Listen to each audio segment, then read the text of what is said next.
Hello students, how are you. Student, last class में हमने जो इनडायरेक्ट मेथड्स थे डिस्टेंसेस मेजर करने के, उनमें से बेटे हमने 5 मेथड डिस्कस कर लिए थे। आज बेटा हमें नेक्स्ट मेथड डिस्कस करना था जो है पैरेलैक्स मेथड। बेटा इस मेथड पर आने से पहले हमें कुछ टर्म्स डिस्कस करने हैं, तब उसके बाद हम इसको अच्छे से समझ पाएंगे। तो बेटा हमारा जो इसमें फर्स्ट टर्म है वो है बेटा पैरेलैक्स। कि पैरेलैक्स का मतलब क्या होता है। पहले बेटा आप एक इवेंट समझो कि जैसे अगर हमें इस पॉइंट पर सपोज करो निशाना लगाना है, मैंने आपको गन दे दी, आपसे बोला जा रहा है बेटा पहले अपनी लेफ्ट आई को क्लोज करो, राइट आई से देखते हुए आपको इस पर निशाना लगाना है। सपोज करो आपने निशाना बेटा लगा दिया। अब आपसे कहा जा रहा है बेटा राइट आई को क्लोज करो, अब की बार लेफ्ट से निशाना लगाओ। बेटा कभी भी आप इस पर निशाना नहीं लगा पाओगे अगर आप बिल्कुल स्टेबल उस जगह पर खड़े हो। तो ऐसा बेटा क्यों हुआ? क्योंकि जब हम इसको लेफ्ट आई से देख रहे थे तो इसकी पोजीशन कुछ और थी, राइट आई से देखने पर इसकी पोजीशन बेटा चेंज हो गई। इसका मतलब क्या है, हम इसी एक ऑब्जेक्ट को दो लोकेशन से देख रहे हैं। एक लोकेशन क्या होगी बेटा हमारी लेफ्ट आई, एक लोकेशन क्या है राइट आई। लेकिन दोनों लोकेशन से देखने पर बेटा ही हमें अलग अलग मालूम पड़ रहा था। हमें लग रहा था कि इसकी जो पोजीशन है वो सराउंडिंग के रेस्पेक्ट में बदल गई है। सेम बेटा हम ऐसे भी कह सकते हैं, मैं मानूं कि कमरे में कोई ऑब्जेक्ट रखा है, आप पहले कमरे के एक कोने से देख रहे हो उसको, अब दूसरे कोने से देख रहे हो, तब भी बेटा ये आपको अलग तरीके से दिखाई देगा। क्यों? क्योंकि सराउंडिंग के रेस्पेक्ट में इसकी पोजीशन चेंज हो गई होगी। तो इसी बेटा इवेंट को हम नाम देते हैं पैरेलैक्स। तो पैरेलैक्स का मतलब होता है कि जब हम एक ऑब्जेक्ट को अलग अलग लोकेशन से देखते हैं तो उस ऑब्जेक्ट की जो पोजीशन होती है वो सराउंडिंग के रेस्पेक्ट में चेंज हो जाती है। ओके स्टूडेंट्स, अब हम कह सकते हैं पैरेलैक्स क्या है? It is the phenomena of change in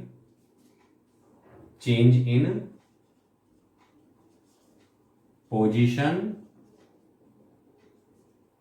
of an object. लेकिन बेटा कब? when it is seen from different locations। जब बेटा उसको हम अलग अलग लोकेशन से देख रहे हैं। जैसे सपोज करो बेटा ये कोई ऑब्जेक्ट था ओ, बेटा इसको हम दो लोकेशन से देख रहे हैं। ये लोकेशन 1 है, ये लोकेशन 2 है। लोकेशन 1 से देखेंगे तो बेटा हमें ये ऐसे दिख रहा है, लोकेशन 2 से देखने बेटा हमें ऐसे दिख रहा है ना। तो ये जो दो लोकेशन होती है जिससे हम ऑब्जेक्ट को देख रहे होते हैं, तो सराउंडिंग के रेस्पेक्ट में इसकी पोजीशन बेटा बदल जाती है। बस यही हमारा फिनोमेना पैरेलैक्स कहलाता है। और जो दो लोकेशन के बेटा बात कर रहे होते हैं उनके बीच की डिस्टेंस को बेटा हम टेक्निकल नेम देंगे बेसिस। और बेटा उन दो लोकेशन से जो ऑब्जेक्ट पर एंगल बन रहा होगा उस बेटा एंगल को हम नाम क्या देंगे? जो एंगल होगा ये एंगल बेटा कहलाएगा आगे पैरेलैक्स। यहाँ पे फिलहाल पैरेलैक्स मैंने डिफाइन किया है, लेकिन आगे हम इस एंगल को भी क्या नाम देंगे? पैरेलैक्स नाम देंगे। ओके स्टूडेंट्स, और लोकेशन से ऑब्जेक्ट को ज्वाइन करने वाली जो लाइन होती है, लोकेशन से ऑब्जेक्ट को जो हम ज्वाइन कर रहे हैं बेटा इसको हम क्या बोलते हैं? Line of site. Line of site ये बेटा कहां से दिख रही है? हमें L1 लोकेशन से दिख रही है। ऐसे बेटा L2 से भी अगर हम इस ऑब्जेक्ट को हम ज्वाइन कर रहे हैं तो ये भी क्या है? हमारी लाइन ऑफ साइट है। तो बेटा लाइन ऑफ साइट का मतलब क्या होता है कि जिस लोकेशन से हम किसी ऑब्जेक्ट को देख रहे हैं तो लोकेशन से ऑब्जेक्ट को जोड़ने वाली लाइन। जैसे सपोज करो हम ट्रेन की खिड़की से किसी पेड़ को देख रहे हैं, तो लोकेशन क्या है जहां से हम देख रहे हैं? ट्रेन की खिड़की, पेड़ को देख रहे हैं, ऑब्जेक्ट कौन है? पेड़ है। तो हमसे पेड़ को जोड़ने वाली जो लाइन है बेटा वो क्या कहलाती है? Line of site. सपोज करो सामने पेड़ है, ये हम थे खिड़की के सामने, है ना, ऐसे, तो ये लाइन ऑफ साइट थी। अब देखो ट्रेन तो आगे बढ़ रही है, तो लाइन ऑफ साइट क्या हो रही है बेटा? शिफ्ट हो रही है पीछे की तरफ, बैक में जाती जा रही है। कुछ देर के बाद बेटा हमें ट्री दिखना बंद हो जाएगा। तो ट्री को केवल कब तक देख पाएंगे? जब तक वो हमारी लाइन ऑफ साइट में है। ओके बेटा, एक चीज और हमें ध्यान रखनी है, अगर किसी ऑब्जेक्ट की लाइन ऑफ साइट लंबी होती है तो वो ऑब्जेक्ट बेटा हमें मोशन के टाइम पर देर तक दिखेगा। लेकिन अगर लाइन ऑफ साइट बेटा छोटी होगी, इट मीन्स हमसे ऑब्जेक्ट की डिस्टेंस को जोड़ने वाली जो लाइन है, जो हमसे ऑब्जेक्ट को जो जोड़ रही है, वो अगर छोटी है लेंथ में, तो बेटा वो ऑब्जेक्ट जल्दी हमें दिखना बंद हो जाएगा, है ना। जैसे हम ट्रेन में जा रहे हैं तो जो ट्री पास होते हैं वो तुरंत गायब हो जाते हैं हमारे सामने से, लेकिन थोड़े दूर वाले पेड़ों को बेटा हम देर तक देख पाते हैं। लेकिन अगर सामने सन है तो सन तो बेटा बहुत दूर है, तो हमें क्या लगेगा कि सन ट्रेन के साथ साथ चल रहा है। ऐसा क्यों हो रहा है? क्योंकि हमको सन से जोड़ने वाली जो लाइन ऑफ साइट है बेटा 15 करोड़ किलोमीटर लंबी है, क्योंकि सन हमसे कितना दूर है? 15 करोड़ किलोमीटर। तो हमें ऐसा लगेगा जैसे कि वो लाइन ऑफ साइट शिफ्ट हो ही नहीं रही, क्योंकि वो हमसे बहुत दूर है। जितना ज्यादा दूर ऑब्जेक्ट होगा उस ऑब्जेक्ट को हमसे गायब मतलब जो दिखना बंद होगा वो तो उतनी ही देर के बाद होगा, ऐसा है ना। तो यहाँ पे हम कह सकते हैं, नोट में लिख रहा हूं मैं, if line of site is large, then we will see object up to larger time, up to larger time during motion, जब बेटा मोशन में, okay. And vice versa, and vice versa. Vice versa का मतलब क्या है बेटा? अगर object को हमसे जोड़ने वाली जो लाइन ऑफ साइट है वो छोटी होगी तो बेटा ऑब्जेक्ट को हम कम टाइम तक देख पाएंगे। Okay students, now pause the video and note it down. अब बेटा नेक्स्ट टर्म है हमारा नियर स्टार। बेटा नियर स्टार हम उन स्टार्स को बोलते हैं जो कि अर्थ से 100 लाइट ईयर से कम डिस्टेंस पर है। ठीक है बेटा, तो हम कह सकते हैं these are the stars which are at a distance less than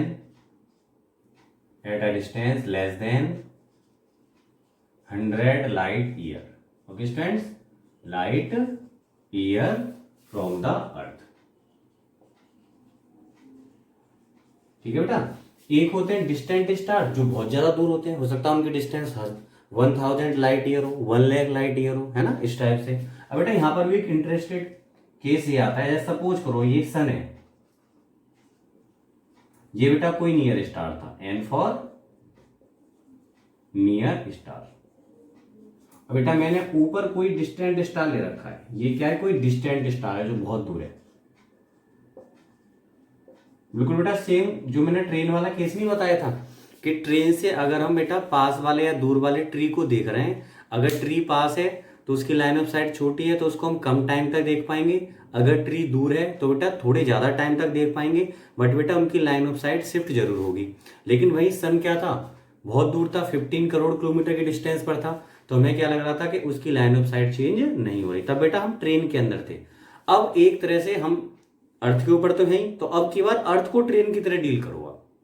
जैसे पहले आप ट्रेन के अंदर थे, अब अपने को आप मानो कि हम अर्थ को ट्रेन की तरह डील कर रहे हैं। ठीक है बेटा, और अर्थ मूव कर रही है सन के सराउंडिंग में। तो बेटा जो स्टार नियर स्टार है, इट मींस 100 लाइट ईयर से कम डिस्टेंस पर है, तो बेटा उनकी लाइन ऑफ साइट चेंज होगी। उनको हम ऐसे मान सकते हैं कि दूर वाले ट्री।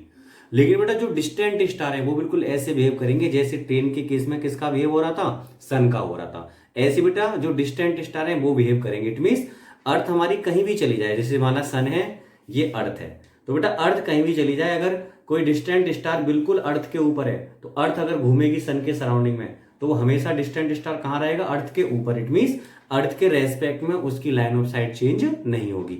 वहीं बेटा जो नियर स्टार होगा उसकी लाइन ऑफ साइट चेंज होगी। जैसे आपको मैं एग्जांपल से बता दूं यहाँ पर कि सपोज करो ये नियर स्टार है, ये हमारी अर्थ है, ये अर्थ की पहली लोकेशन है। तो अब की बार बेटा मैं नियर स्टार को कैसे देख रहा हूं? ऐसे देख रहा हूं, इस टाइप से। ये लाइन ऑफ साइट है जो मैं देख रहा हूं उसको, बट बेटा डिस्टेंट स्टार की लाइन ऑफ साइट ऊपर है।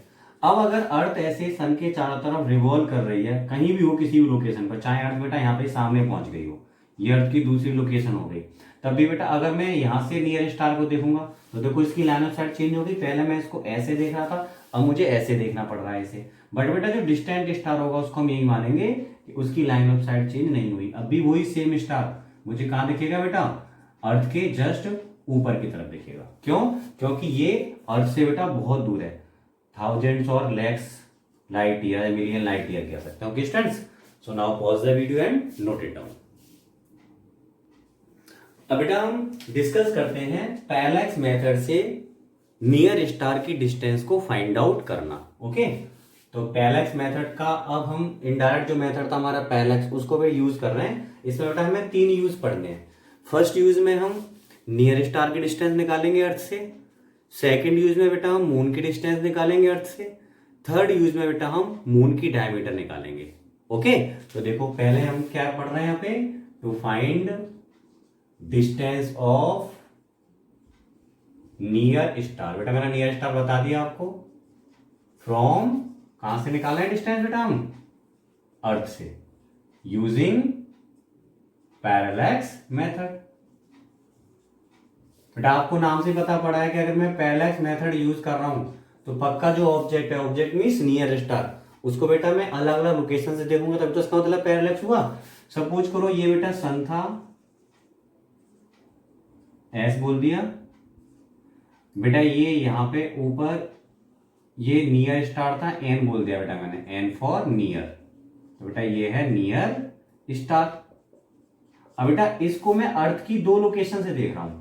हमने माना बेटा शुरुआत में प्रेजेंट टाइम में अर्थ बेटा यहां पर थी, तो ये हमारी present position of earth, present माने आज की, प्रेजेंट पोजीशन ऑफ अर्थ। अब बेटा अगर मैं आज की पोजीशन से एक तो नियर स्टार को देख रहा हूं, और एक बेटा मैंने ऊपर बिल्कुल ऐसे एक कोई डिस्टेंट स्टार मान लिया डी, ये है बेटा डिस्टेंट स्टार। ओके, अब बेटा मैंने यहां पे आज की पोजीशन पे देखा कि जो प्रेजेंट पोजीशन है अर्थ की E1, उससे नियर स्टार को जोड़ने वाली लाइन ऑफ साइट और एक डिस्टेंट स्टार को जोड़ने वाली लाइन ऑफ साइट, बेटा एंगल जो फॉर्म कर रही है वो हमने देखा θ1 है। तो बेटा अगर ये वाला एंगल θ1 है तो आप देख रहे हैं ये ऑल्टरनेट इंटरएंगल है, तो बेटा ये भी कितना हुआ एंगल θ1। ओके, अर्थ और सन के बीच की डिस्टेंस बेटा हम जानते हैं कितनी होती है, 1 एस्ट्रोनॉमिकल यूनिट होती है। तो बेटा ये डिस्टेंस कितनी हुई, 1 A। अब बेटे हमने 6 महीने का वेट किया, अब 6 मंथ बाद सन के चारों तरफ अर्थ घूम रही होगी ऐसे, फाइनली अर्थ बेटा यहां पहुंच जाएगी बिल्कुल सामने 6 महीने के बाद। तो बेटा 6 महीने बाद अर्थ यहां पहुंची E2, ये प्रेजेंट पोजीशन थी। अब बेटा ये पोजीशन है after 6 month, position of earth after 6 month. बेटा 6 महीने के बाद अर्थ की पोजीशन E2 हो गई। फिर हमने सेम काम किया, उसी नियर स्टार को देखा, तो बेटा उसकी लाइन ऑफ साइट बेटा वैसे हो गई, पहले ये ऐसे थी अब ऐसे हो गई। लेकिन बेटा हम जानते हैं डिस्टेंट का मतलब ही ये होता है जिनकी लाइन ऑफ साइट चेंज ना हो। तो बेटा जो डिस्टेंट स्टार था डी, वो अब भी वही सेम स्टार है जिसकी हम बात कर रहे हैं। डी क्या था बेटा, ये वही वाला स्टार था, डिस्टेंट स्टार था, जो कि इसकी लाइन ऑफ साइट बेटा नहीं बदली, अब भी ऊपर है पहले भी ऊपर था। लेकिन हम यहां से देखा कि डिस्टेंट स्टार को जोड़ने वाली लाइन ऑफ साइट और नियर स्टार को जोड़ने वाली लाइन ऑफ साइट बेटा एंगल फॉर्म कर रही है कितना, θ2। तो बेटा ये वाला एंगल भी कितना हुआ, θ2। तो यहां से हमें फायदा ये हुआ कि जो अर्थ की 2 लोकेशन है 6 महीने के अंतर पर, उन्होंने नियर स्टार बेटा टोटल कितना एंगल निकाल लिया, θ1 प्लस θ2।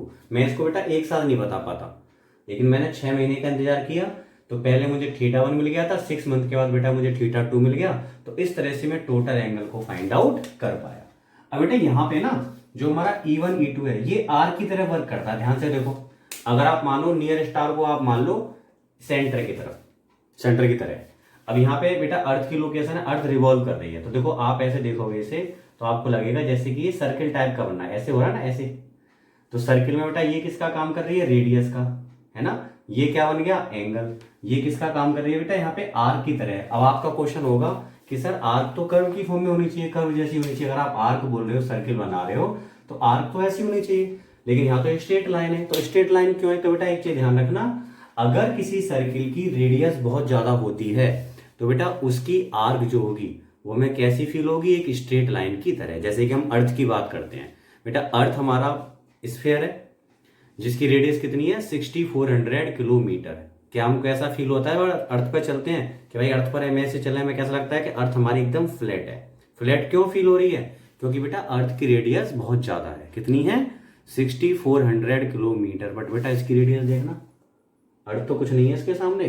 कितनी है ये, 100 लाइट ईयर। सोचो जब अर्थ के साथ ये कंडीशन हो रही है कि हमें अर्थ पे भी ऐसा फील हो रहा है कि हम एक बिल्कुल स्ट्रेट लाइन में चल रहे हैं। तो बेटा ये तो बहुत बड़ी रेडियस है, ये कितनी है 100 लाइट ईयर के आसपास है ना, ये जो बन रही है डिस्टेंस अर्थ से कहाँ की, नियर स्टार की। तो बेटा इसलिए इस स्ट्रेट लाइन को हम किसकी तरह डील कर रहे हैं, E1 E2 को आर्क की तरह। तो बेटा मैंने आगे के पॉइंट्स आपको बता दी जिससे में आगे दिक्कत ना हो। तो बेटा बेसिस क्या हुई यहाँ पर मैंने आपको बताया था, जब हम ऑब्जेक्ट को ना नियर स्टार को दो लोकेशन से देखते थे तो उन लोकेशन के बीच की डिस्टेंस को क्या बोलते हैं, बेसिस। तो बेटा यहाँ पे E1 E2 आर्क भी है और उसका नाम क्या है, बेसिस। टोटल एंगल कितना बन रहा है बेटा, θ1 प्लस θ2। इस एंगल को और हम क्या बोल सकते हैं, पैरेलैक्स। और बेटा ये क्या है, रेडियस है ना, E1 एंड ये बेटा रेडियस की तरह डील कर रहा है। ओके स्टूडेंट्स, तो पहले तो हम इनको सारी बातों को थोड़ा लिखते हैं। अगर मैं बोलूं for present position E1 of earth, तो बेटा अर्थ की प्रेजेंट पोजीशन के लिए अगर बेटा मैं इस एंगल को निकालूं, एंगल SNE1 SNE1 बेटा किसके बराबर होगा, एंगल DE1N जो बेटा कितना था, θ1। ऐसे हम बोले for position E2 of earth, कब है बेटा ये, आफ्टर 6 मंथ। अब बेटा इसके बारे में देखते हैं हम। तो बेटा इसके सेंस में अगर हम देखें यहां से तो एंगल SNE2 मिल जाएगा हमें, जो किसके बराबर था, जो लाइन ऑफ साइड थी डिस्टेंट स्टार की और नियर स्टार की, उनके बीच एंगल था, इक्वल टू था एंगल DE2N जो बेटा कितना है, θ2। सो हम कह सकते हैं so angle formed by positions E1 and E2 कहां पर बेटा, एट नियर स्टार। तो बेटा हमें ये एंगल फाइंड आउट करना है कितना होगा। तो बेटा एंगल टोटल क्या निकल कर आया, angle E1 and E2, angle E1 and E2 equal to बेटा कितना, θ1 प्लस θ2। बेटा इसको हम क्या नाम दे रहे थे, इसको हम बोल रहे थे बेटा पैरेलैक्स। ठीक है, तो बेटा ये हमें एंगल मिल गया। ठीक है, अब यहां पे बेटा हम आर्क की बात करते हैं। तो बेटा आर्क कितनी है, E1 E2 एक तरह से आर्क बन रही है ये, जो कितनी है 1 AU बेटा इधर है और 1 AU डिस्टेंस इधर होगी। तो बेटा कितनी हो जाएगी ये 2 AU। डायरेक्ट कर दूं, इसको बेटा हम किसकी तरह डील कर रहे थे, बेसिस की तरह। और बेटा अगर हम रेडियस बोले यहाँ पे, तो रेडियस इक्वल टू क्या था बेटा, E1N मीन्स अर्थ से नियर स्टार की डिस्टेंस जो हमको फाइंड आउट करनी है। बेटा यहाँ तक क्लियर हुआ सभी को। अब बस सिंपल हमें फॉर्मूला लगाना है, angle equal to arc upon radius. Students यहाँ तक का पहले आप स्क्रीनशॉट लो, उसके बाद आगे बढ़ते हैं। अब देखिए बेटा आगे इसमें, तो यहाँ तक का सारा आपने नोट कर ही लिया। अब देखिए, तो अब मैं फॉर्मूला लगा रहा हूं, angle equal to by angle equal to arc upon radius. तो बेटा एंगल कितना है हमारा, θ1 प्लस θ2। आर कितनी थी यहाँ पे, जो बेसिस थी 2 AU। और बेटा रेडियस है अर्थ से नियर स्टार की डिस्टेंस। तो बेटा यहां से हमें E1N क्या मिला, अर्थ से नियर स्टार की डिस्टेंस 2 AU अपॉन θ1 प्लस θ2।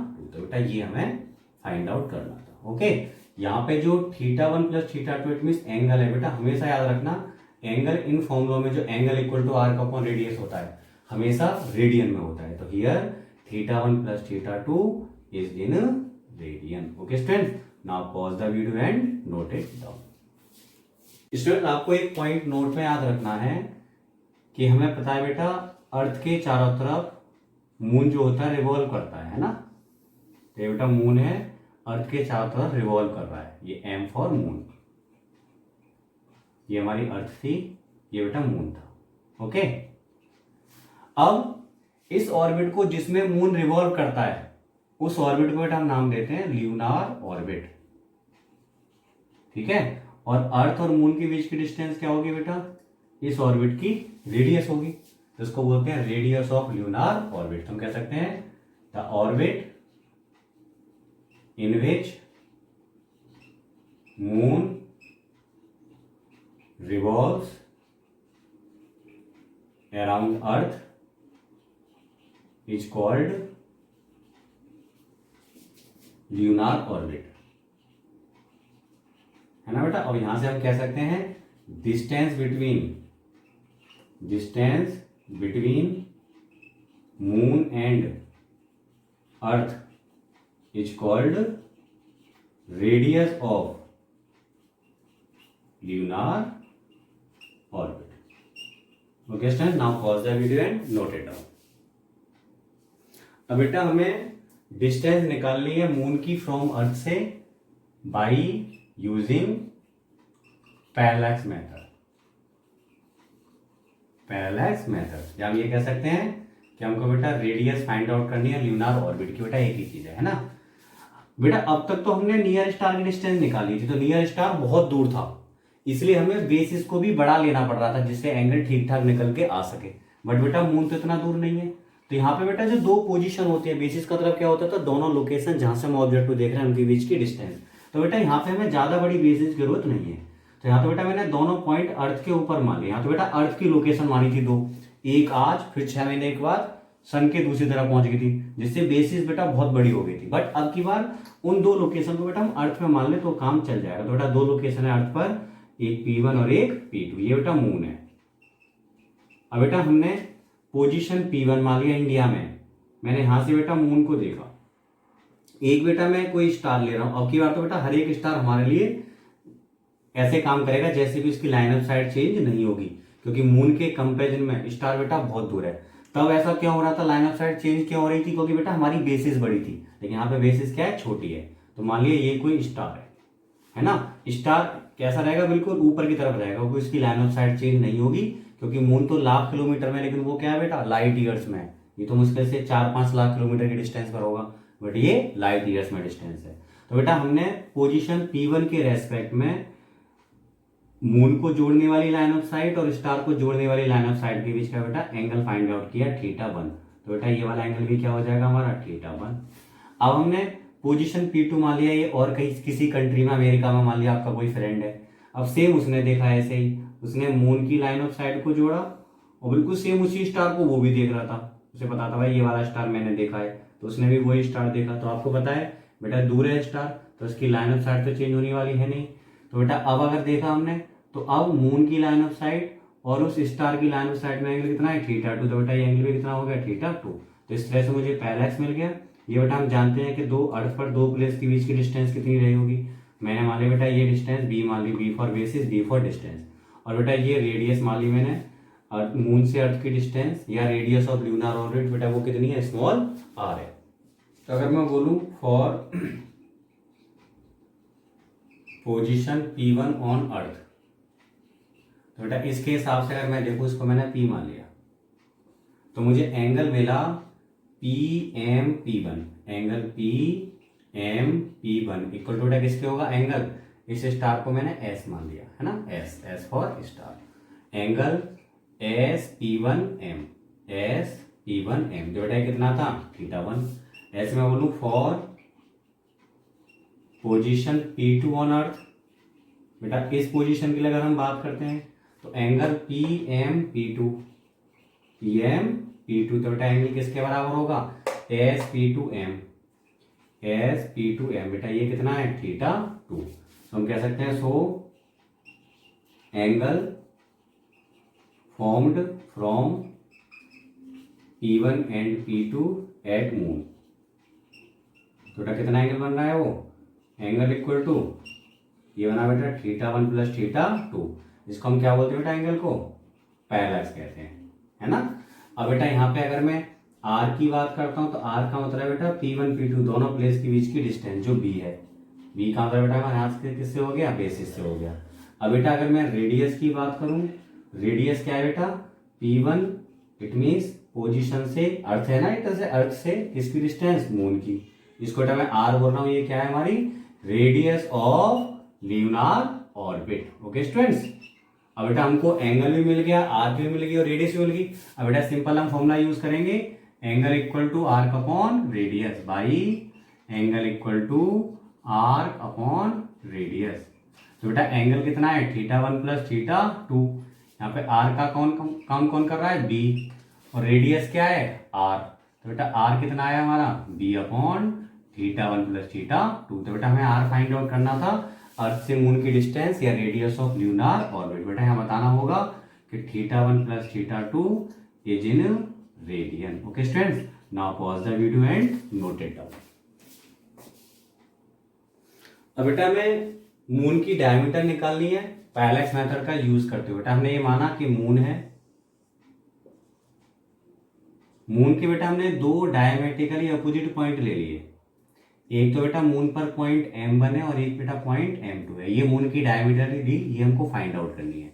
ये बेटा अर्थ है। अब की बार हम क्या कर रहे हैं, अर्थ पर कोई पॉइंट P है, वहां पर हम मून की जो दो लोकेशन है, एक M1 और एक M2, उससे एंगल फाइंड आउट कर रहे हैं। तो बेटा हम अर्थ पर, बट अर्थ से हम इन दोनों को देख रहे हैं, M1 और M2। तो हमारे लिए लोकेशन एक तरह से कौन होगी, M1 M2 हमारे लिए बेसिस हो गया।